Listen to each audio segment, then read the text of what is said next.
Hello everyone, welcome back to our US history course. Today I have prepared this video as an introduction to our second class.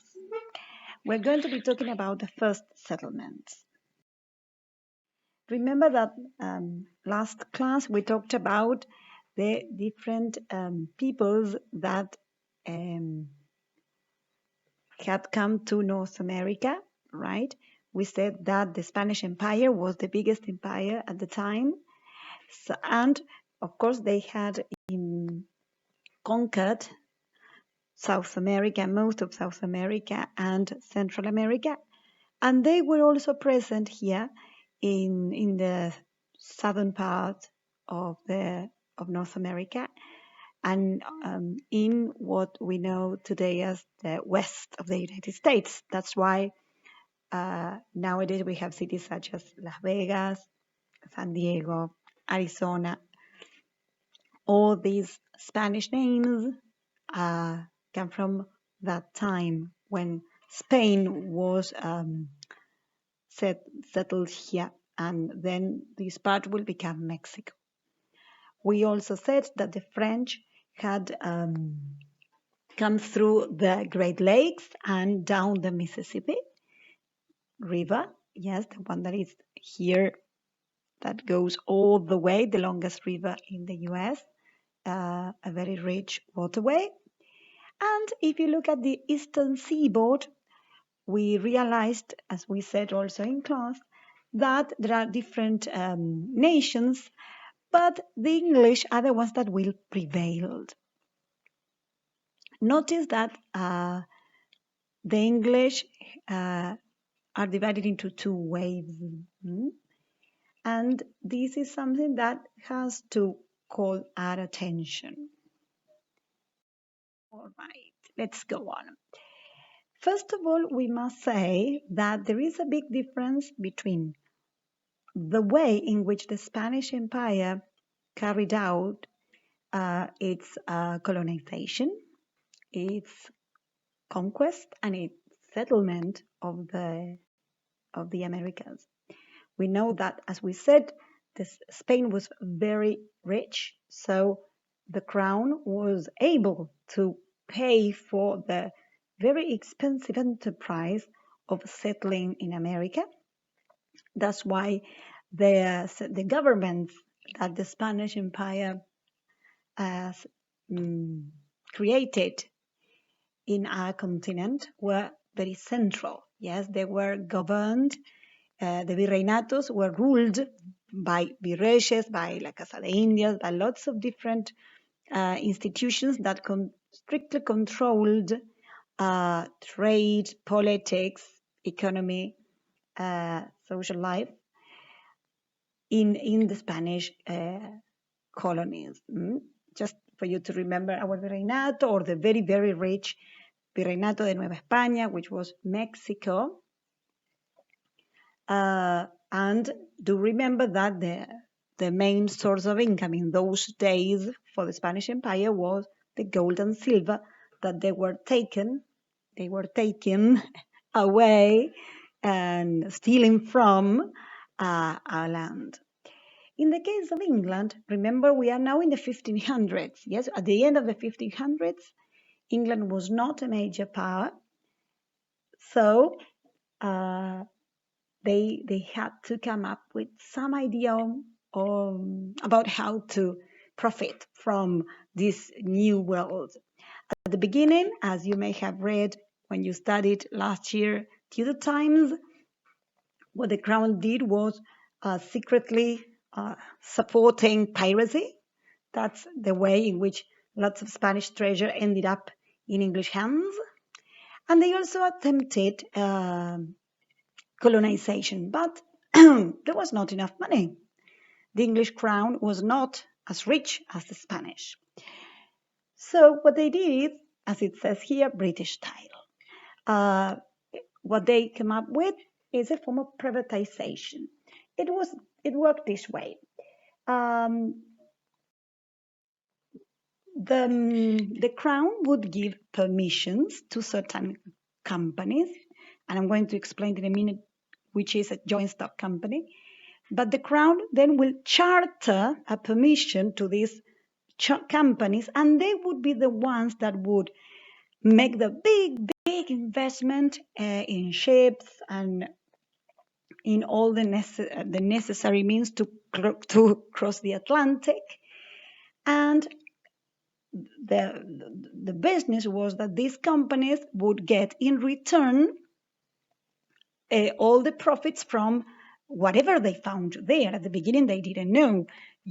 But it is not difficult to imagine that they were expecting nothing less than gold and silver. Unfortunately for them, we know very well that in North America, gold is to be found just in California, so they had to cross a whole continent. So they were up to some kind of disappointment in that respect. Now, key then to understand the big difference between the colonization of our countries, and when I say our, is the Spanish colonies and the British ones. The British ones are carried out by joint stock companies. That is joint stock, the same as nowadays. This is like the forefathers of the present corporations, right? Where different investors back in London, most of them merchants, rich merchants that had made money out of trade, were looking for a new place where to invest. And many of them decided, they get together, these merchants, these investors, and they pool their resources and create these companies. And then they also sold the shares in the stock market. So it was a whole game of just investing on a venture, right?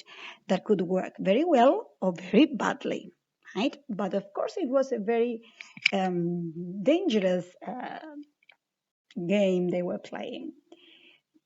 The interesting thing is how the English crown got what they wanted, which was to set foot in the Americas, because all land would, of course, belong to the crown, while the profits would go to the companies.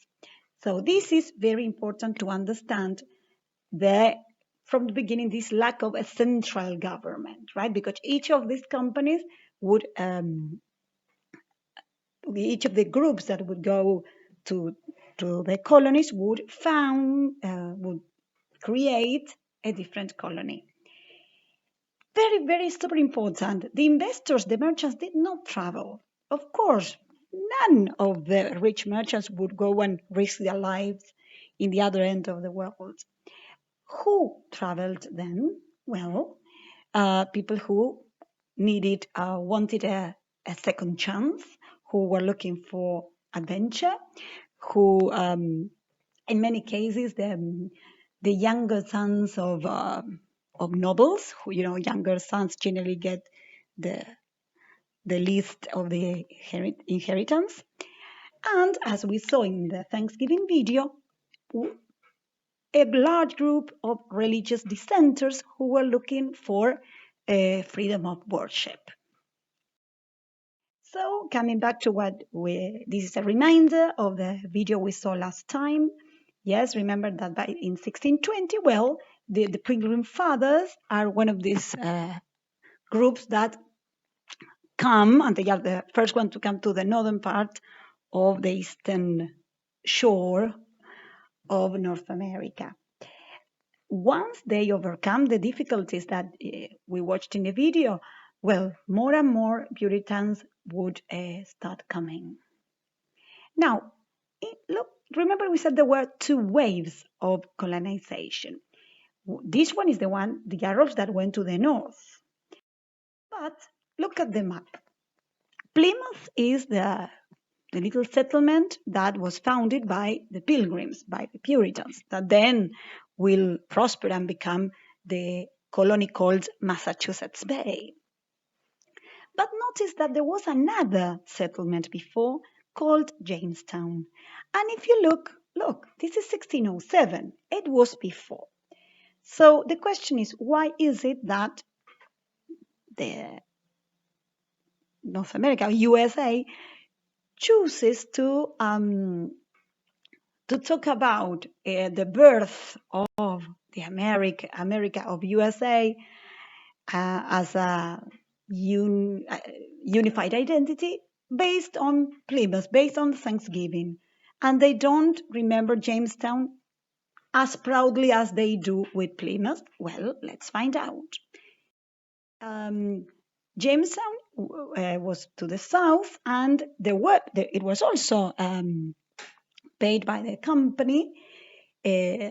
Now, when the colonists landed, right, the place was not very friendly, and these people were looking for gold and silver. They were not prepared at all for any kind of farming, and of course, they didn't know which crops were the ones which would work well in the place. So it was a very difficult situation. Of course, as you may imagine, this documentary is also telling like a very a story that is polished to be in the end another fairy tale. But we know, and we will do some research on this, that the history says something very different as regards Pocahontas' role. In fact, she actually dies in England, and perhaps some of you somebody has seen the movie, and well, it's a completely construction. It's nothing to do with reality. So, but interesting to think of the beginning, what you saw, right? The idea of the state of anarchy that the settlement had faced before the arrival of John Rolfe. And as it was said there, the colonists were in a desperate situation. They killed each other. There was absolutely no authority until a man called John Smith, who was by no means the blonde perfect hero that appears in Pocahontas movie 1. Well, what he does is to start using violence to control this very crazy moment when, well, people surrounded by hostile Native Americans not being able to feed themselves. Well, it was very, very hard until they find tobacco, this crop that was already grown by the Spanish, and the Spanish had forbidden the sale of the seeds. But well, as the video says, John Rolfe got his hand to some of it, clearly stole it. Okay, right. What we have prepared for you is some fragments of a chapter of the book A People and a Nation. This is the textbook we're going to be using during the year. For those of you who may have some material from last year, this is another edition. This is the brief number 9 edition, so carefully, it is not the same as the one we used in 2019. So I have uploaded the sections we would like you to read. You're going to be reading about these two first settlements that will develop later into colonies. Try to, no, more than try, do it, because we will use these in class when we meet again in the Zoom class. Make a comparison chart, okay, between the North and the South. Remember that the northern part is also known as New England, right? This is the name of the place even today. So there is here when one of the sections, the basis of the economy of the North, we will work on it together. Some concepts for you to pay attention to. Yes, here I've written some of those. It's House of Burgesses. There is a mistake, a typo there. So these are some of the points that I would like you to pay attention to when you are reading, because we are going to discuss them. Okay. So, well, I hope that now you're ready for your first reading.